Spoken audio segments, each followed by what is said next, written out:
incredible story. So Ed Werder, longtime Cowboys NFL insider, he joins us on the Out of Bounds show. We're talking about America's team, the Gambler and His Cowboys, and it's on Netflix. And I don't know how many episodes it is, but I've watched several. And Ed Werder was in the bar the night that Jerry and Jimmy got into it, and then Jerry said what he said. So we're going to start over here because this is one of the most powerful stories in the history of sports. And what I asked Ed was, did he realize how big a story this was as it was unfolding? Go ahead, Ed. You got the floor. Yeah. So we're in the Orlando bar, and Jerry, repeatedly threatens to fire Jimmy. And I didn't realize, I recognized I'd never heard him speak like this. But even after we got it all on the record and reported it, Jimmy, left the owners' meetings, I really just thought that it was something that would blow over and they would reconcile, that Jimmy basically left the owners' meetings to force Jerry to twist in the wind publicly over these ridiculous statements he had made that showed of a lack of respect for his head coach and his achievements. But I really didn't think that was going to be the end of it. And I don't think necessarily they did exactly then either. It played out for another week before they finally made the announcement. And by the time Jimmy and Jerry had their press conference and announced their separation, and Jerry paid him $2 million to leave after winning back-to-back Super Bowls, that was not even the big story the next day, because the big story the next day was Barry Switzer was going to be the head coach. So Jerry geniusly, transitioned the story from being about the dissolution of his partnership with Jimmy to his new partnership with Barry Switzer, which was unthinkable. Yeah, unbelievable. Switzer had the run at Oklahoma, probation, had been out of coaching for a couple of years, and then Jerry hires Barry Switzer.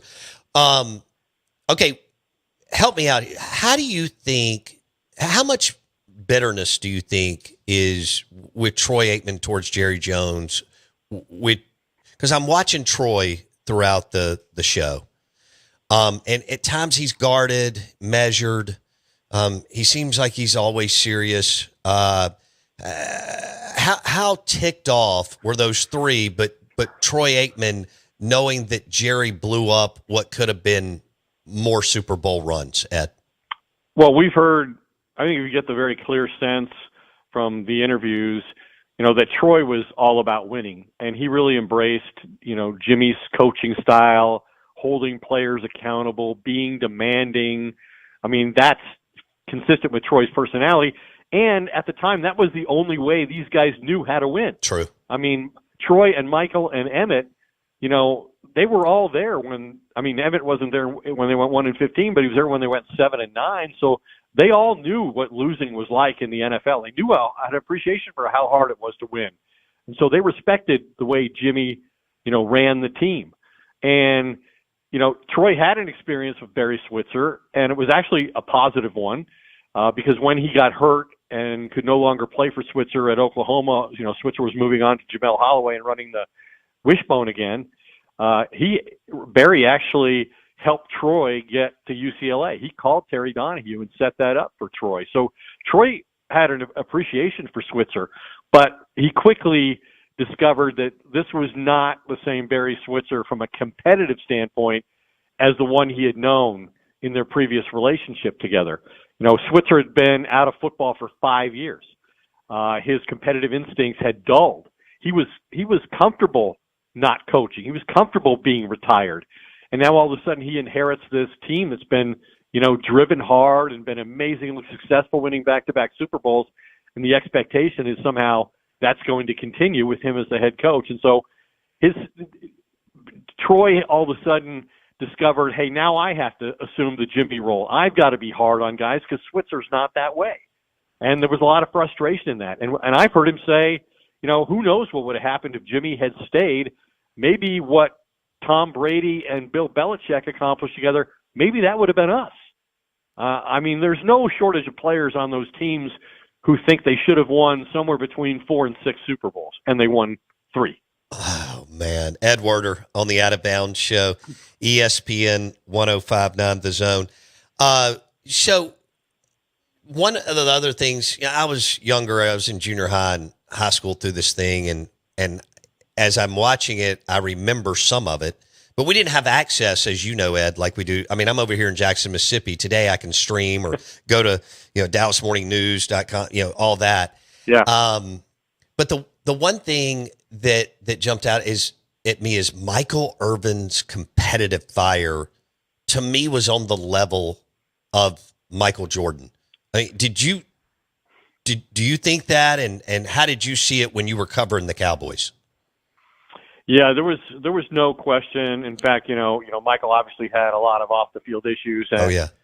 In reflection, like, he's lucky he's somehow not in prison serving a life sentence for, nearly killing a teammate, Everett MacGyver, with a pair of scissors over, who was next in line for a haircut at a dormitory in Wichita Falls during Chan Gailey's first training camp. But yeah, I mean, Jerry Jones still to this day, compares. He thinks Michael Irvin is the most competitive player that he's ever seen. He's never seen anybody so invested. And I did an interview one time about Michael Irvin with NFL Films, and I said, Michael Irvin gave football everything he had, whether it was game, whether it was practice. He was totally committed. He gave football everything he had, and he took everything it offered. And, that obviously, led to him being suspended for 6 games at the beginning of a season, and Deion Sanders sort of emerged as Troy's number 1 receiver, which is preposterous to think about. But yeah, I mean, there's no question Michael Irvin was a heartbeat of those teams, and his practice sessions were legendary. His off-season workouts were incredible. He was totally committed to winning. But he wound up embracing Switzer more than some of the other holdover. I can see that.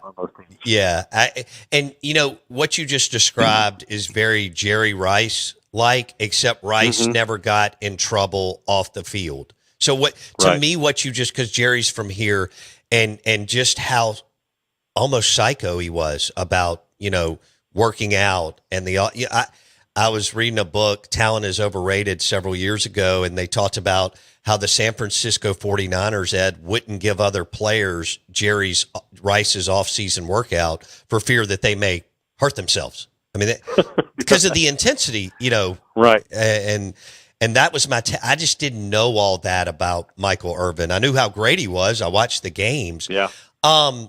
As you reflect and relived it with Netflix and your colleagues, I thought y'all did a wonderful job, by the way, the storytelling.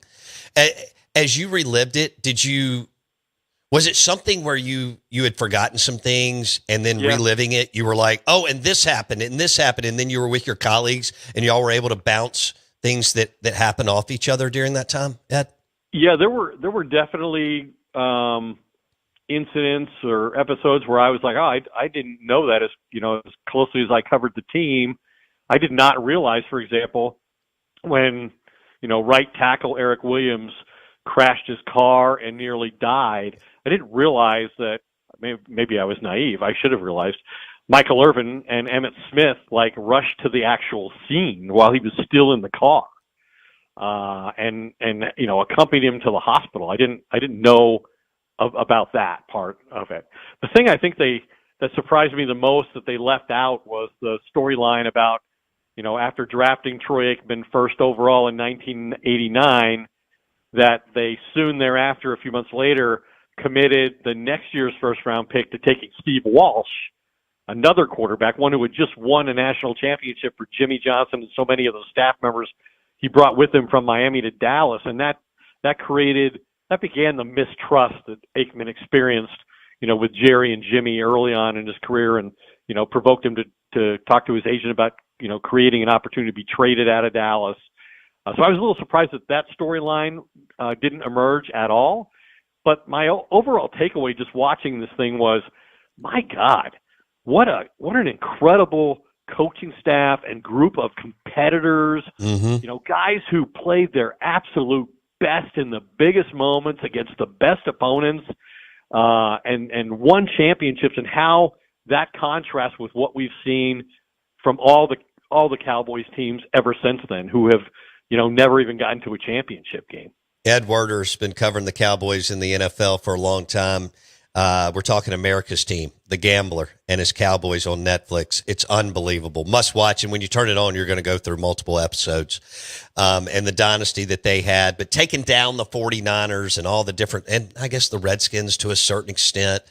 I tell you what I didn't remember, Ed, was Emmett getting hurt in the last game of the season against the Giants, and they had to win that game home field advantage, and he just absolutely busted up, tore up his shoulder, and they cut out some more pads and put it around his shoulder. Did you remember that vividly? Yeah, I was at that game, and I recall, that Emmett was injured early in the game and persevered. Initially they wanted him out there just to be a decoy, but ultimately they were forced to give him the ball, and he helped win the game. And at that point, they had committed so much. They knew that when this game was over, Emmett was going to require some time to recover for the start of the playoffs. And if they lost to the Giants that day, they would have had to play the next week, and Emmett almost certainly would not have been anywhere near 100%. If they won the game, they were going to get a bye week, and Emmett would have 2 weeks to recover. So they win the game, which was must win at that time, to win the division on the last day of the season. They get the bye. Emmett gets 2 weeks. He's dominant in their playoff game. They eliminate Green Bay. And then when they go to that Super Bowl, it's essential that Emmett's at his best and drives the offense, because Troy Aikman suffers a concussion in the NFC Championship game against the 49ers, and there's no bye week between the championship game and the Super Bowl. Like, under today's concussion protocols, there's no way Aikman would have cleared. He would have had to miss the game. Bernie Kosar probably would have been the starting quarterback for the Cowboys in that Super Bowl. But as it turned out, Emmett was essential to the win. Maybe only James Washington with the 2 turnovers rivaled him, but he won the MVP of the Super Bowl. He dominated the second half of the game when the Cowboys came from behind to win, and he's the MVP. And all of that season began, as I said, with Emmett missing the first 2 weeks of the season in a contract dispute with Jerry. Those Cowboys became the first team in NFL history to start 0-2 and win the Super Bowl. Unbelievable. Let's talk Norv Turner. I didn't really, it took Aikman a little bit of time to get up and running. He needs some marinade and so on. And they were putting good pieces around him, as you well know, with Michael Irvin even before that, and Emmett after, as you referenced. And there, we'll never give credit to the offensive line and all that. Yeah. But he talked about, will you walk us through? Aikman said Norv Turner comes in and said, we got to speed you up or this is not going to work. Mm-hmm. Will you? Yeah, I mean, Troy, he continues to have, it's a lifelong friendship now that was created with Norv Turner. But, even though the Cowboys had Troy and Michael and Emmett, they were one of the worst offenses in football under, David Shula, who was the offensive coordinator calling the plays. And so Jimmy makes a change and brings in Norv Turner, who had worked with Ernie Zampese. And so it was all about, getting the ball out quickly, a rhythm and timing offense, but a balanced offense that relied on the running game. Norv had worked under John Robinson at USC.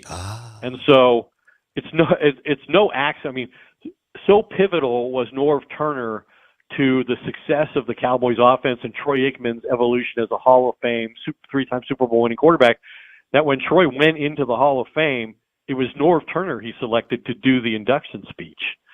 And so, Norv totally changed the equation for the Cowboys on offense, and with Troy in particular. Outside of player-wise, Ed Werder joining us, sharing unbelievable Cowboys stories with Jerry and Jimmy.